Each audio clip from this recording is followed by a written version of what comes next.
kita mulai misalnya dengan kampanye tentang Islam Nusantara. Kampanye Islam Nusantara itu apa sih intinya? Intinya ini pernyataan bahwa di luar Timur Tengah ada Islam yang lain. Ya kalau cuma agama yang dianggap sebagai sumber konflik, ya bagaimana mungkin Irak sama Kuwait dulu saling tempur. Ya, kita bisa bilang pada dunia, contohlah orang Indonesia ini. Kalau sudah kontra, ya kita penuhi gitu loh.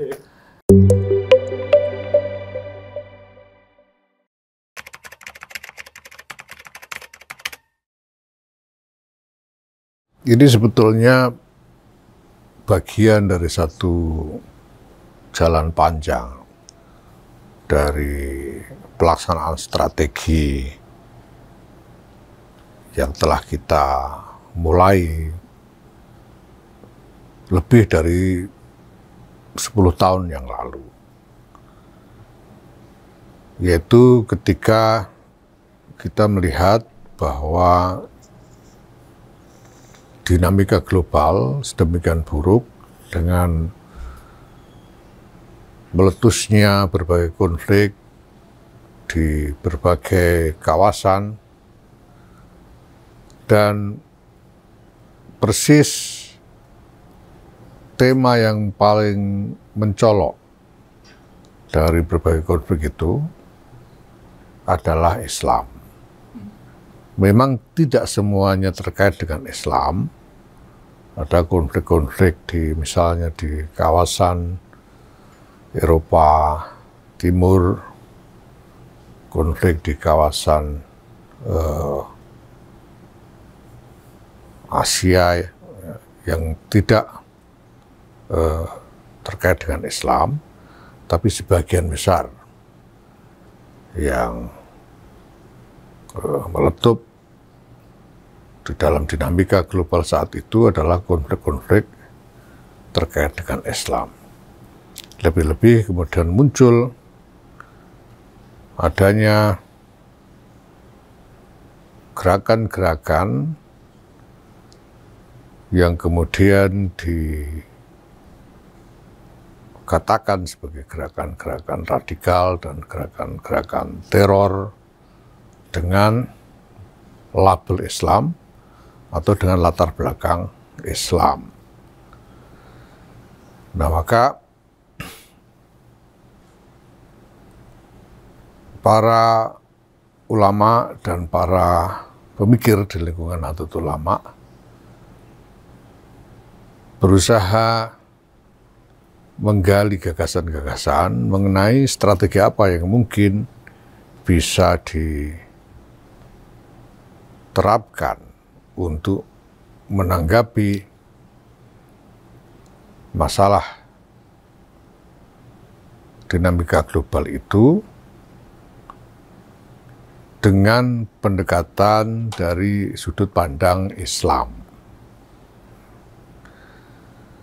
Nah, lebih-lebih kalau diingat bahwa Islam itu mengklaim sebagai agama yang diturunkan untuk kemaslahatan seluruh umat manusia, bahkan kemaslahatan seluruh alam semesta. Rasulullah Muhammad SAW diutus sebagai wujud rahmat kasih sayang dari Allah Subhanahu wa Ta'ala kepada seluruh alam semesta. Nah, maka di tengah-tengah keadaan ketika dunia mengalami masalah besar yang bahkan bisa mengancam keseluruhan tatanan peradaban global, bahkan bisa berpotensi memicu suatu konflik kekerasan secara besar-besaran yang dapat mengancam eksistensi dari umat manusia itu sendiri. Semestinya Islam punya jawaban. tidak mungkin Islam tidak punya jawaban untuk merespons keadaan global yang sedemikian rupa itu. Nah, tugas dari para ulama tentu adalah merumuskan jawabannya, menggali dari sumber-sumber ajaran untuk menemukan formulasi tentang arah yang harus ditempuh menuju solusi dari masalah global itu dan bagaimana strateginya. Nah, para ulama kita ya, setelah sekian lama ada satu lingkaran Kiai NU yang dipandu dan dipimpin oleh Kiai Sahal Mahfudz dan Kiai Mustafa Bisri, yang kemudian berupaya untuk mengolah gagasan-gagasan tentang strategi itu sampai pada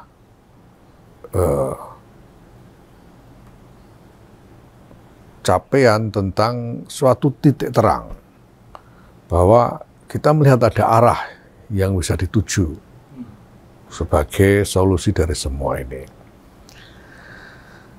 Nah, pertama, titik terang mengenai arah yang dituju itu sendiri masih memerlukan penyempurnaan formulasi secara konseptual. Harus ada konseptualisasi yang baik mengenai hal itu sebagai satu tawaran.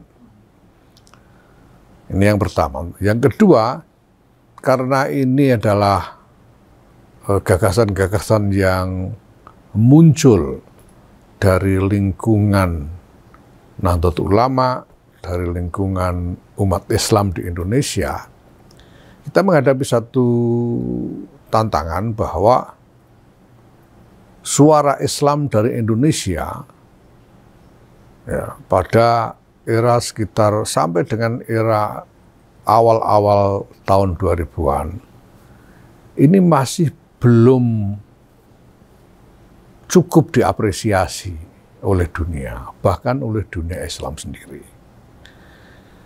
Kita bisa lihat misalnya ya gagasan-gagasan Gus Dur misalnya, yang begitu jenial, yang begitu berharga untuk dapat memberikan inspirasi tentang keadaban. Ini kita tidak melihat mendapatkan apresiasi yang cukup, bahkan dari dunia Islam sendiri. Nah, padahal sebetulnya ada banyak hal yang bisa disumbangkan dari lingkungan para ulama di Indonesia ini, juga dari lingkungan Nahdlatul Ulama, ya, Gus Dur sendiri, kemudian para ulama terdahulu, ya, yang ketika kita kumpulkan gagasan-gagasan yang dilontarkan oleh beliau-beliau itu dan kemudian kita sistematisasi, ini menjadi satu sistem gagasan yang luar biasa berharga. Nah, tapi bagaimana caranya supaya gagasan-gagasan ini lebih didengar? Nah, kita tahu bahwa pada sampai dengan awal tahun 2000-an, wacana tentang Islam didominasi oleh suara, ya, yaitu pandangan-pandangan, kepentingan-kepentingan, tuntutan-tuntutan dari terutama Timur Tengah yang dianggap sebagai katakanlah representasi Islam yang ya, paling legitimate, ya, karena Islam lahir di Makkah. Ya. Nah, tapi mestinya itu bukan berarti bahwa kawasan Islam yang lain seperti di Asia Tenggara dan di Indonesia ini kurang legitimate, kurang otentik ya, dibanding yang ada di Timur Tengah. Karena di kawasan seperti Asia Tenggara ini juga lahir gagasan-gagasan yang luar biasa penting apabila dunia Islam bersedia mendengarnya. Kemudian juga di dalam dialog wacana antara katakanlah Islam dengan Barat misalnya, antara Islam dengan dunia di luar dunia Islam, itu juga masih didominasi ya, oleh mindset bahwa Islam mestinya harus direpresentasikan oleh Timur Tengah. Padahal Islam bukan hanya ada di Timur Tengah. Bahkan misalnya kalangan Barat sendiri termasuk di lingkungan-lingkungan intelektual dan akademik ini masih didominasi oleh mindset seperti itu.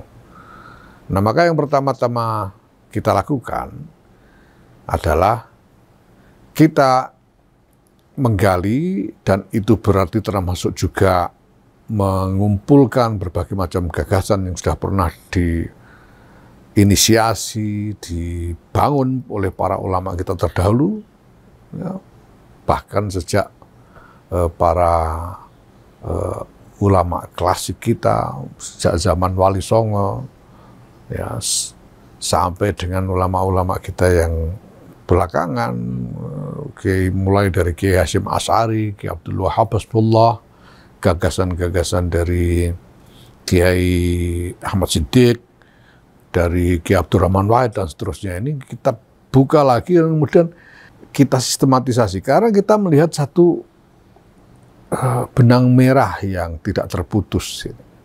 Jadi ada satu katakanlah paradigma yang konsisten. Ya. Kalau kita lihat mulai dari pandangan-pandangan tentang Islam yang dimunculkan dan dibangun sejak zaman para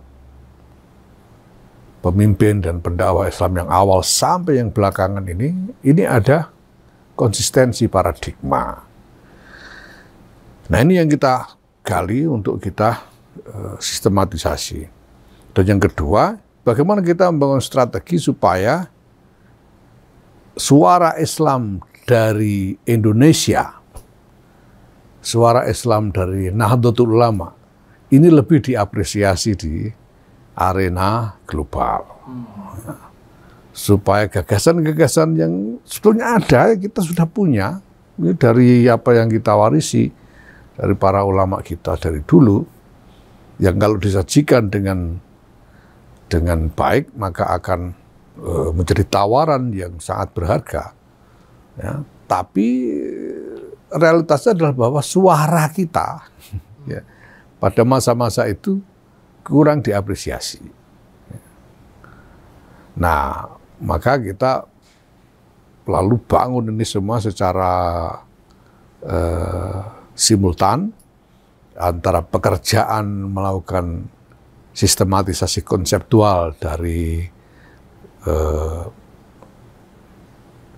warisan ilmu dan wawasan keislaman dari para ulama kita ini untuk menjadi satu tawaran solusi bagi masalah-masalah global. Dan yang kedua, membangun strategi untuk meningkatkan istilahnya itu leverage, meningkatkan gengsi dari katakanlah lingkungan Islam non Timur Tengah ini, supaya suaranya lebih dihargai, lebih didengar, tidak diabaikan tapi dipikirkan. Nah, maka kita bangun ini semua sekian lama. Kita mulai misalnya dengan kampanye tentang Islam Nusantara.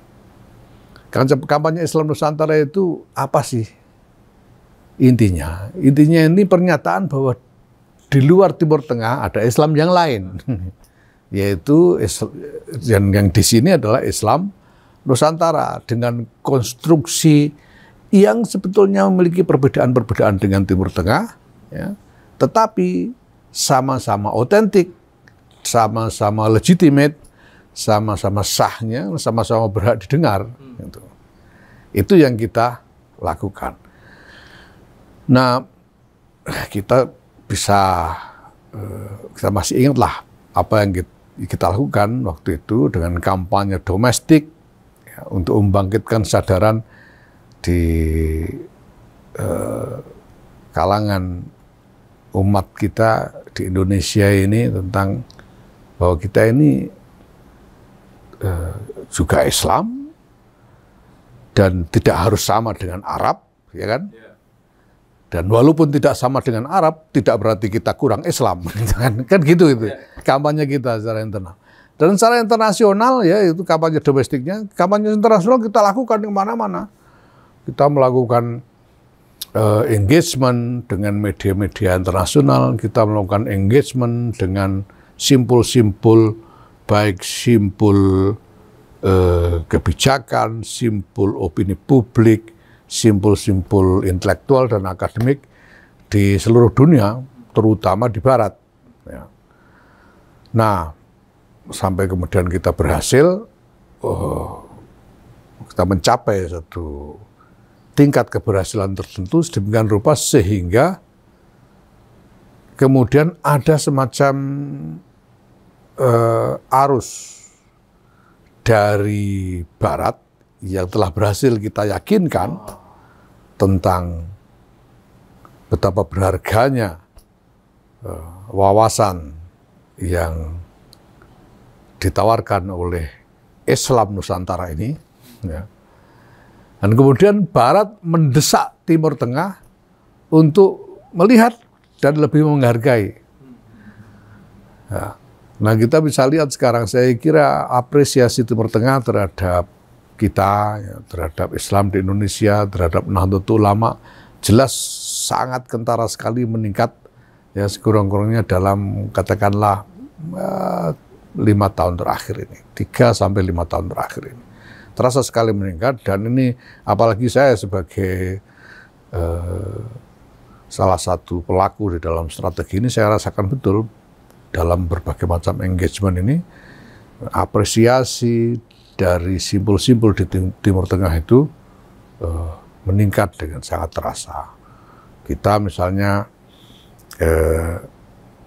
dengan mudah bisa mengajak kerjasama Rabithah Al-Alamil Islami untuk kegiatan G20 Religion Forum atau R20 kemarin. Nah, sebelumnya nyaris tidak mungkin, itu sudah diimpikan saja tidak, tapi kita tahu bahwa ini kemudian bisa kita lakukan. Kita mendapatkan penghargaan Muhammad bin Zayed Award for Human Fraternity. Kita mendapatkan berbagai macam apresiasi dari lingkungan Timur Tengah. Bahkan ada seorang pimpinan redaksi di koran terbesar di Mesir, ini bagian dari jaringan kita sebetulnya, itu Muhammad Abdul Fadl. Dia adalah pimpinan redaksi dari surat kabar Al-Ahram, surat kabar terbesar di Mesir. Dia menulis editorial dan mengatakan bahwa Timur Tengah harus melihat tawaran-tawaran yang diberikan oleh yang datang dari Islam Indonesia, dari Nahdlatul Ulama. Karena kalau Timur Tengah menolak melakukan itu, berarti ya, mereka hanya berperilaku seperti burung onta yang menyembunyikan kepalanya ke dalam pasir ketika datang ancaman gitu, seolah-olah kalau kepalanya disembunyikan badannya nggak kelihatan gitu. Itu burung unta itu macam begitu. Dia katakan juga bahwa yang perlu dilakukan oleh para ulama dan pemimpin Timur Tengah adalah cukup dengan berjalan bersama Nahdlatul Ulama. Itu yang dia katakan, luar biasa sekali. Dan itu dia tulis sebagai editorial di surat kabar Al-Ahram, Mesir ya. Nah ini yang kita lakukan. Nah kemudian ya lebih lanjut kita lakukan macam-macam inisiatif ya, yang intinya adalah mengkonsolidasikan jaringan internasional supaya wawasan tentang humanitarian Islam ini terus berkembang sebagai gerakan internasional.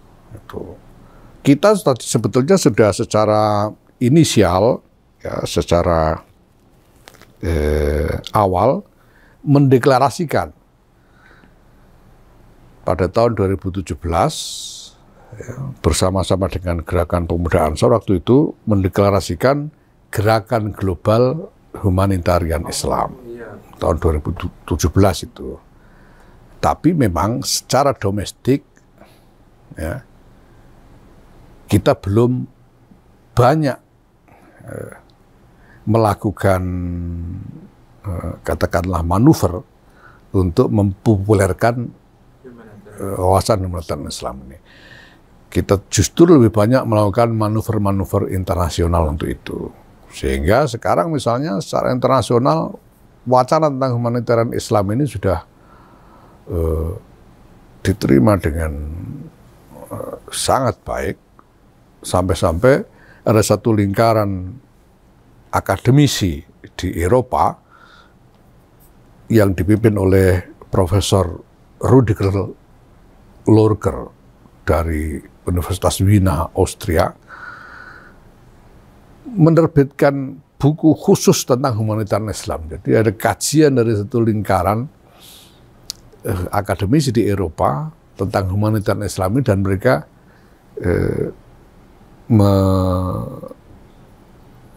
menjadikannya satu buku dan kemudian diterbitkan oleh penerbit terbesar di Eropa, yaitu penerbit The Brill. Nah, ya. Nah, kenapa kita lakukan seperti itu? Karena memang ya ini soal strategi. Ya, ada banyak elemen di dalam wawasan humanitarian Islam ini yang membutuhkan terlebih dahulu penerimaan, acknowledgement ya dari kalangan intelektual sebelum dibawa ke publik umum, kepada masyarakat umum. Ya, karena gagasan-gagasan yang ada di dalamnya ini menyangkut hal yang memang rumit dan banyak yang sensitif, sehingga membutuhkan strategi tersendiri supaya masyarakat tidak salah paham, supaya kita tidak mendapatkan respons yang kontraproduktif. Nah, tapi setelah sekian banyak hal kita lakukan sekarang ini, kita merasa yakin bahwa sekarang sudah saatnya wawasan tentang humanitarian Islam atau al-Islam lil insaniyah atau Islam untuk kemanusiaan, yang berarti Islam yang berkontribusi untuk kemaslahatan seluruh umat manusia, ini kita kembangkan sebagai wacana untuk masyarakat umum. Dan kita atur dengan hati-hati kemasan wacananya sedemikian rupa sehingga akan mendapatkan sambutan yang kita harapkan. Gitu.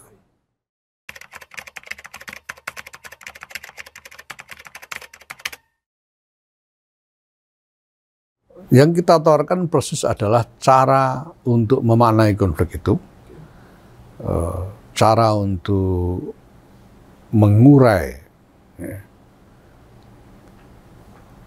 elemen-elemen yang berkelindan secara ruwet. Konflik itu kan kayak benang ruwet itu ya, yang butuh kita urai. Ya.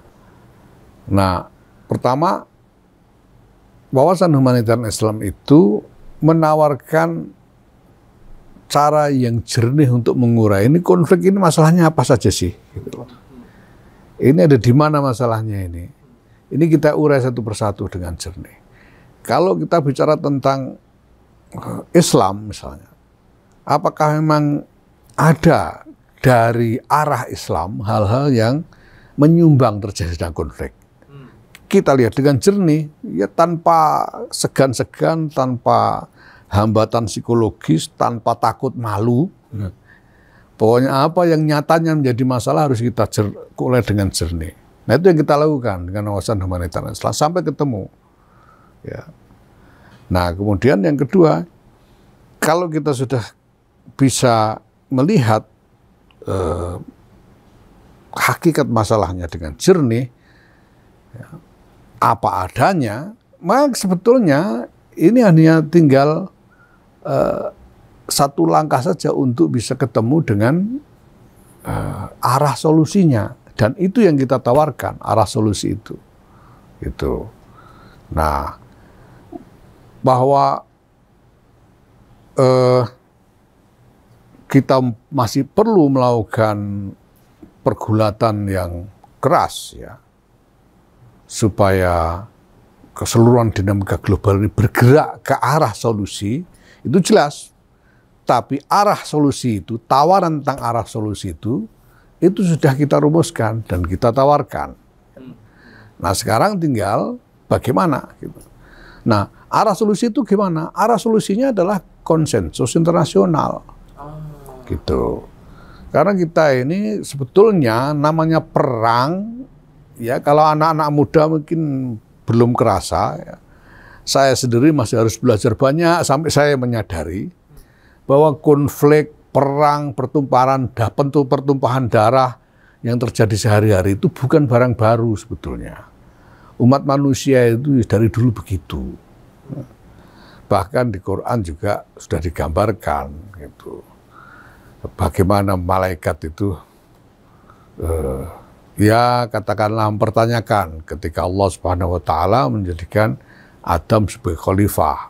Yang kemudian disebut ataj'alu fiha may yufsidu fiha wa yasfiku dima. Manusia itu menumpahkan darah sudah zaman dulu. Nah, kemudian bagaimana caranya supaya pertumpahan darah itu tidak terjadi sedemikian meluas, tidak terjadi, bahkan bisa kita cegah sama sekali. Ya, sebetulnya intinya adalah konsensus internasional. Konsensus internasional itu sudah ada sebetulnya. Ya, paling tidak secara nominal, ya, secara apa? Secara formal itu sudah ada. Tinggal kemauan dari seluruh masyarakat internasional ini untuk meneguhkannya. Jadi sekarang itu persoalannya misalnya, selama ini kan misalnya ya, ini memang proses yang panjang sekali. Dan begini, kita melihat ada mindset yang membuat orang, bahkan kalangan agama, mengalami kesulitan untuk memahami masalah secara lebih jelas, ya. Jernih apa adanya itu tadi. Ya. Nah, mindset ini kita bongkar dulu. Misalnya, mindset bahwa penyebab adanya konflik itu karena di antara kelompok agama yang berbeda tidak saling memahami. Sehingga dilakukan, itu sudah lama, sejak tahun 80-an itu ada gerakan interfaith dialogue, dialog antar agama, dialog antar iman. Ya. Yang isinya dalam tradisi dialog antar iman itu adalah ya saling mendakwai di antara para pemimpin agama itu. Karena seolah-olah, lalu karena ketika ada tuduhan bahwa agama ini biang kerok ini, agama ini biang kerok dari segala macam konflik ini. Kemudian para pemimpin agama ini merasa lalu harus membela diri. Enggak, agama saya itu indah, kasih sayang, dan seterusnya, gitu kan, harmoni. Itu yang terjadi. Saya itu jadi aktivis interfaith dialog itu sejak akhir 80-an udah bengkerok saya itu, dan sampai lama-lama jadi ya nggak tahan itu. Nah, ini kita bongkar dulu. Masalahnya bukan soal kita tidak saling paham. Siapa bilang orang Islam nggak ngerti ajaran agama Kristen misalnya? Kita tahu kok. Siapa bilang orang Yahudi nggak ngerti ajaran Islam? Tahu. Orang Hindu ngerti ajaran Islam, kita tahu ajaran Hindu. Ya. Saya batas-batas yang ya cukuplah untuk bisa memahami. Ya. Nah, persoalannya bukan kemudian kita perlu mendorong relativasi iman.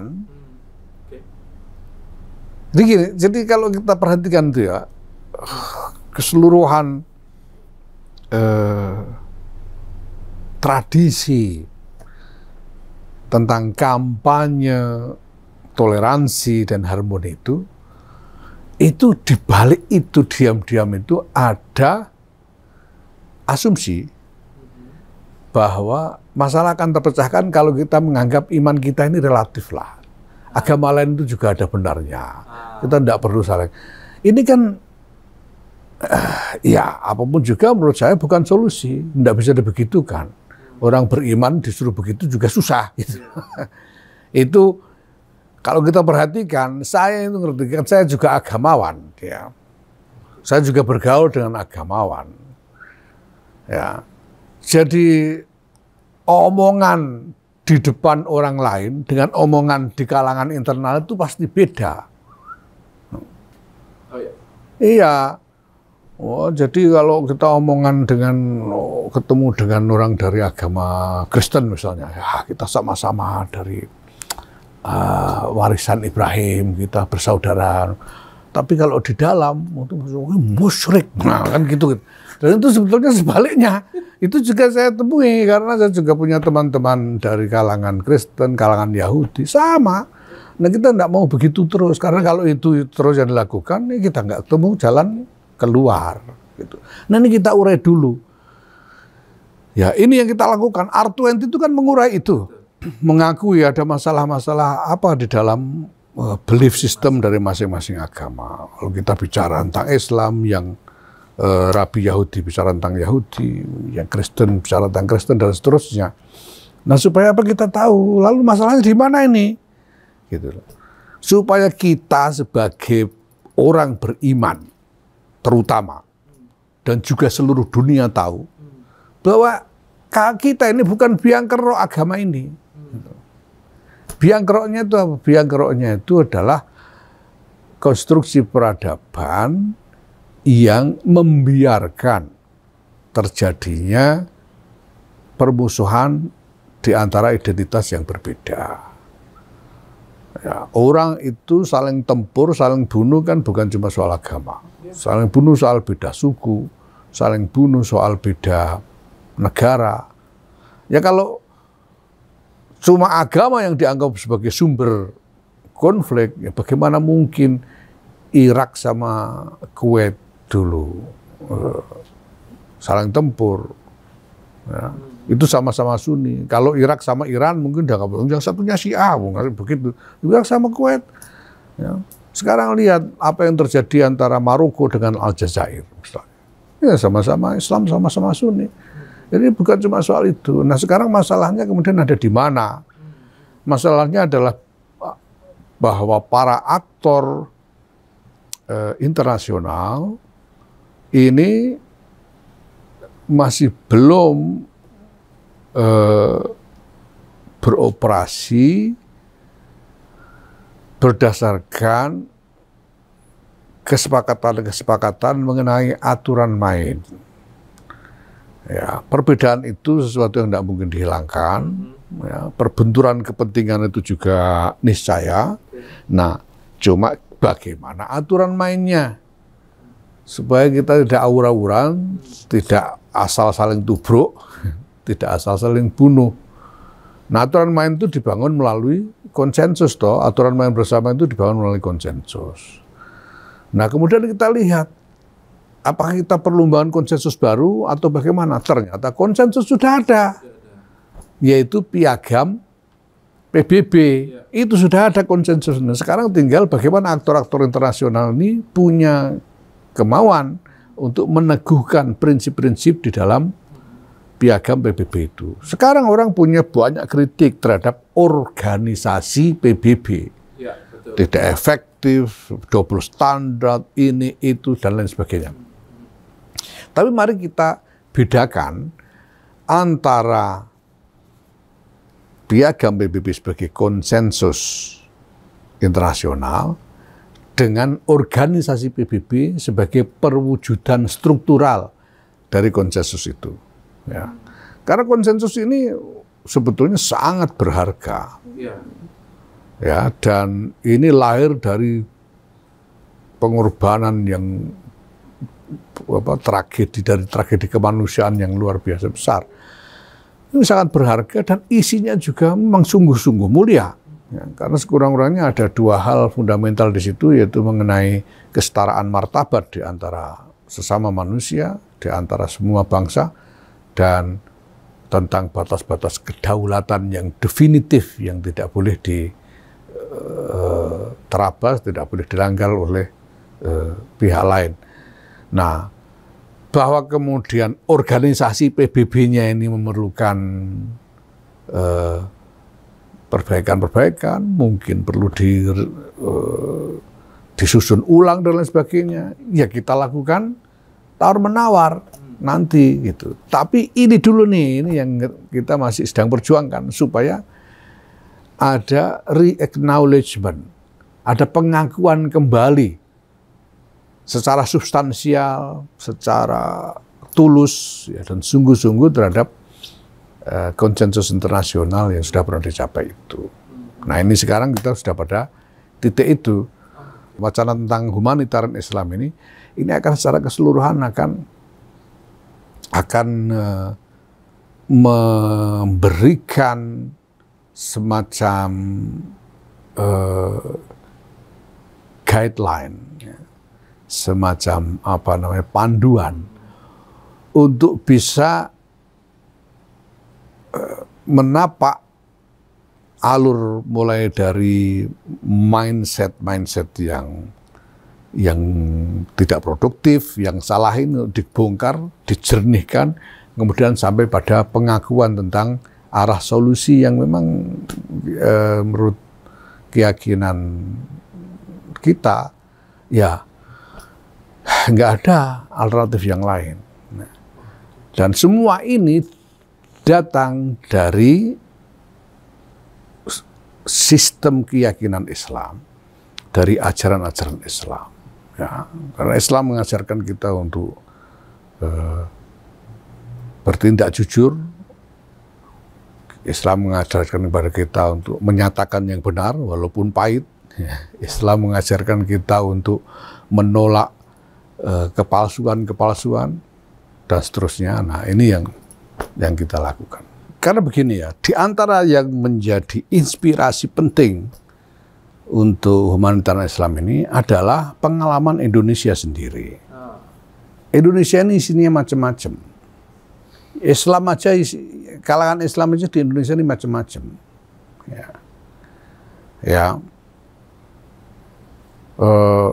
Tapi kita semua kemudian mampu hidup bersama secara damai itu dasarnya apa coba? Dasarnya adalah konstitusi. Dan konstitusi itu adalah kontrak bangsa ini untuk hidup bersama. Gitu. Jadi kita ini walaupun bersebelahan dengan orang-orang kafir di Indonesia ini, ya kita tidak akan bermusuhan dengan para kafirun Indonesia ini, karena kita terikat kontrak untuk tidak bermusuhan, gitu loh. Kontrak kita apa? Pancasila, Undang-Undang Dasar 45, Bhinneka Tunggal Ika, itu inspirasinya. Dan itu bisa jalan kok di Indonesia, nyatanya jalan. Ketika semua pihak lalu mau mengakui kontrak itu, kemudian mau menjalankannya, gitu loh. Nah kalau ini bisa jalan di Indonesia, kenapa tidak bisa jalan di level internasional? Oh, gitu loh. Nah di level internasional sendiri sudah ada, dulu pernah tekan kontrak semua kok itu piagam PBB itu. Nah, mau nggak sekarang menjalankan itu? Ya, kita bisa bilang pada dunia, contohlah orang Indonesia ini. Kalau sudah kontrak, ya kita penuhi gitu loh. Kita jalankan. Nah itu yang apa namanya sekarang ya, kita perjuangkan.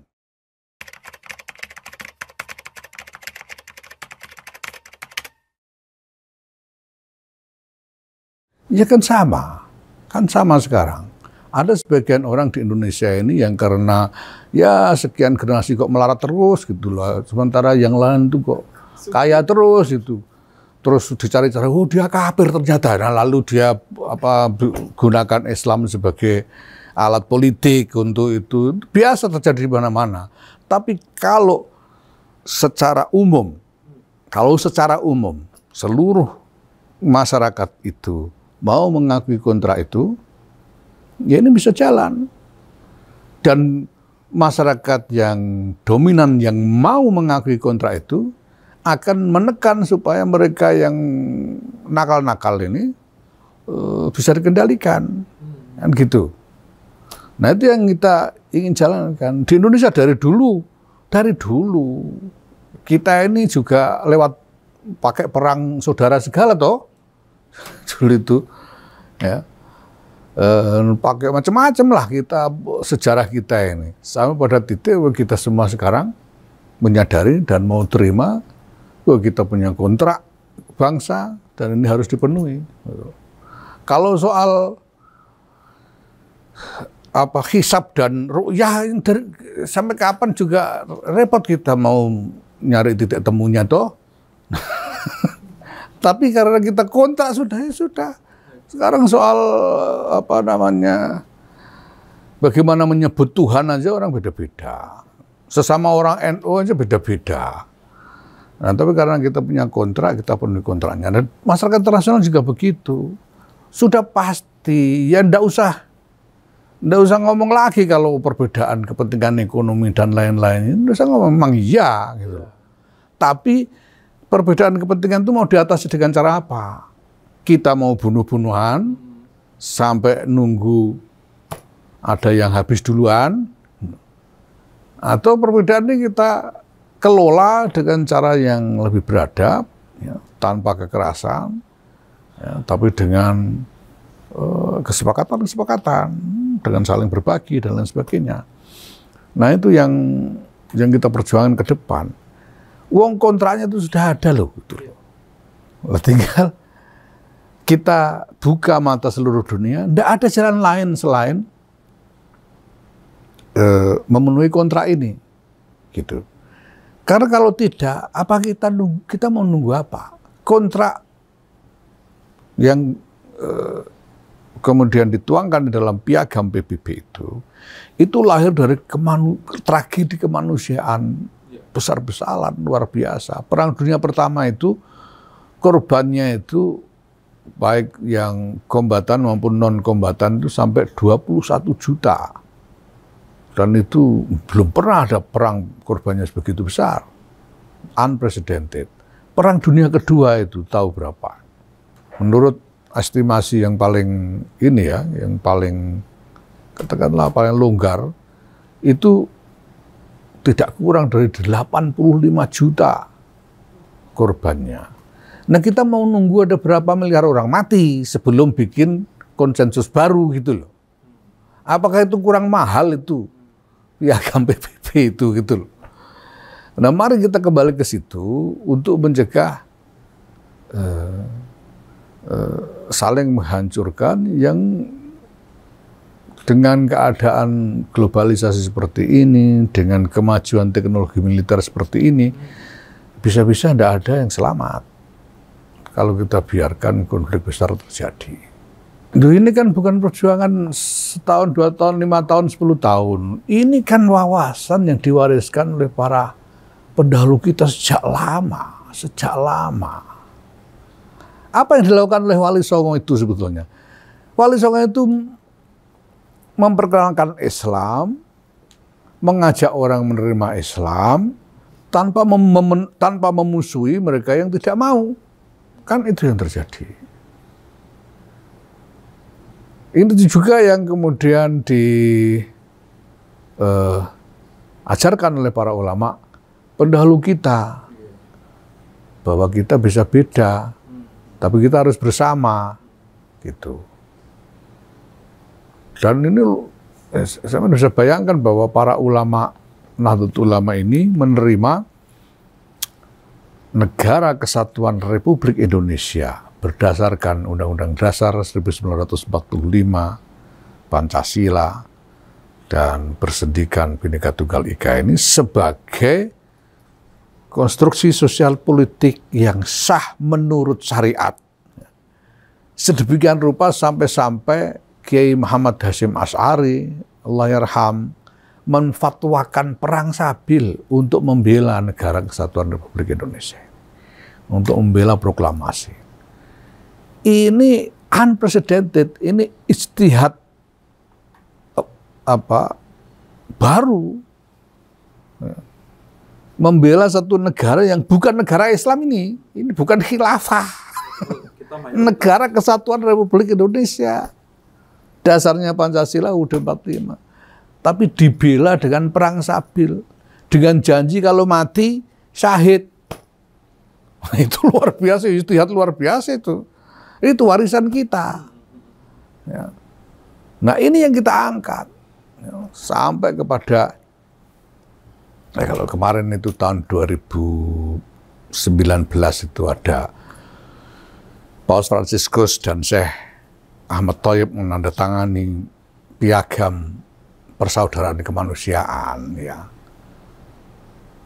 Lalu jadi berita besar, sampai ada satu tulisan di Wall Street Journal atau New York Times waktu itu menyatakan bahwa Paus Fransiskus dan Syekh Thayyib ini layak untuk mendapatkan Nobel.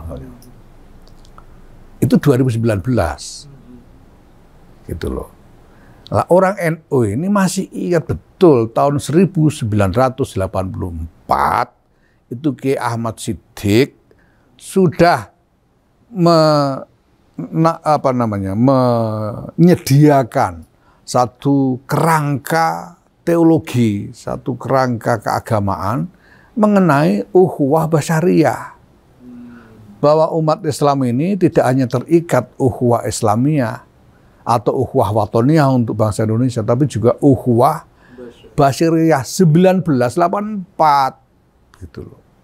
Nah, makanya itu kembali pada pernyataan saya sebelumnya bahwa banyak gagasan-gagasan luar biasa dari para ulama kita ini, tapi karena dunia kurang mengapresiasi, ya, Islam yang tumbuh di sini lalu nggak didengar. Ini Kiai Ahmad Siddiq bukan hanya bicara satu pernyataan sederhana tentang persaudaraan umat manusia, tapi satu kerangka keagamaan yang kompleks, ya. Luar biasa. Itu kita angkat sudah. Jadi 2017 itu kerangka pemikiran Kiai Ahmad Siddiq itu sudah kita tuangkan sebagai bagian dari deklarasi, dokumen deklarasi humaniter Islam itu ada di situ. 2017 itu. Gitu. Nah, sekarang terbukti bahwa gagasan Kiai Ahmad Siddiq itu valid, dibutuhkan dan diakui, ya. Walaupun tidak pernah dikatakan bahwa piagam Human Fraternity yang ditandatangani itu diilhami dari Kiai Ahmad Siddiq misalnya, itu kan nggak ada gitu. Tapi kita tidak akan nanya juga lah, itu sudah itu jariahnya Kiai Ahmad Siddiq lah. Ini berarti membantu Kiai Ahmad Siddiq untuk mendapatkan jariah yang terus lebih besar dan berketerusan. Hal-hal macam itu yang sebetulnya kita gali, gitu. Jadi ini bukan kok ada sekelompok orang yang jenius yang menawarkan hal baru. Enggak. Barang sudah ada semua ini, gitu loh. Tinggal orang-orang kita sajikan dengan konseptualisasi yang relevan dengan konteks realitas hari ini itu saja.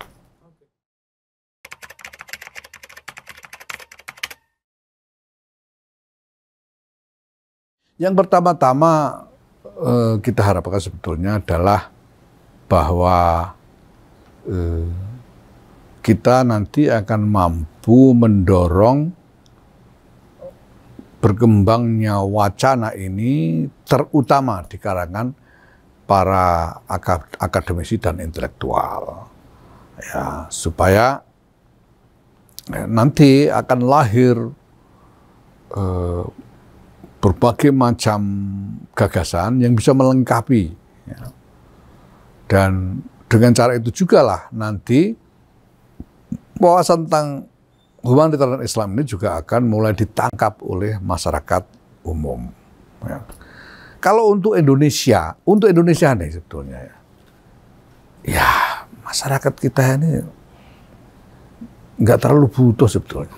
Kita udah baik-baik aja begini kok, betul. Itu, hah? Soal miskin kan soal rezekinya Allah itu. Nah, ya kita bisa berikhtiar dengan cara yang lain, tapi pada dasarnya kita ingin katakan kepada masyarakat kita bahwa humanitarian Islam itu adalah satu sumbangan wawasan yang lahir dari gagasan-gagasan Indonesia, pengalaman-pengalaman Indonesia, ya, dan keteladanan Indonesia yang kita tawarkan. Nah, dan yang paling penting dari semua ini adalah satu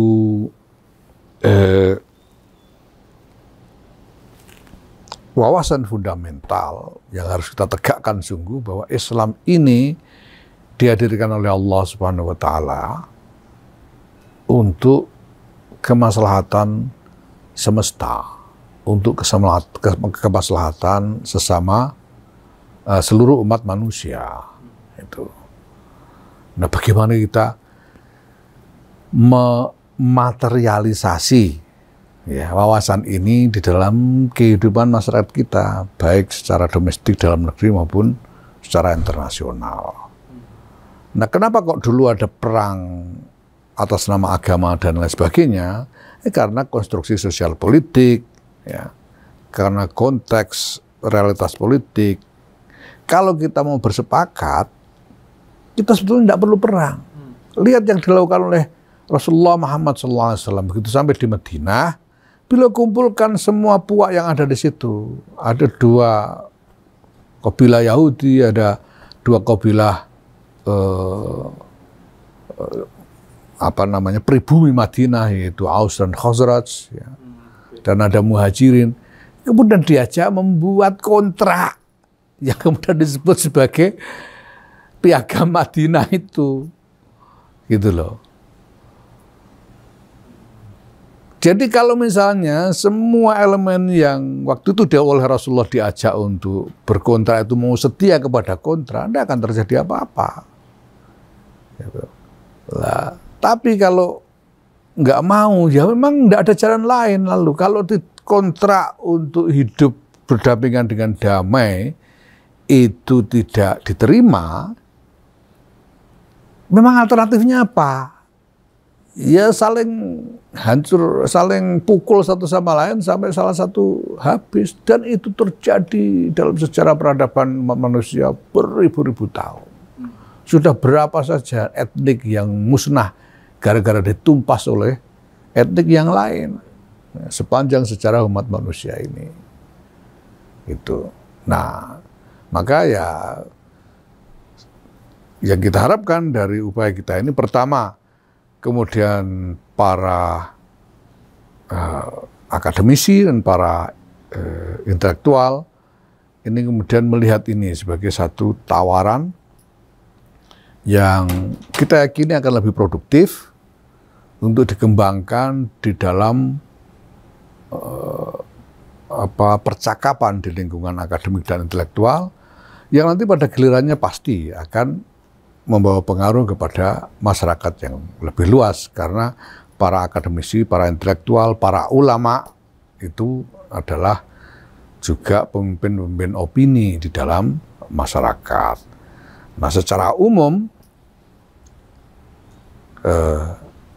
yang kita harapkan bahwa masyarakat kemudian mendapatkan tawaran tentang cara berpikir yang baru di dalam menghadapi masalah-masalah perbedaan di antara kita ini. Yaitu bahwa pertama, agama bukan biang kerok. Jangan salahkan agama.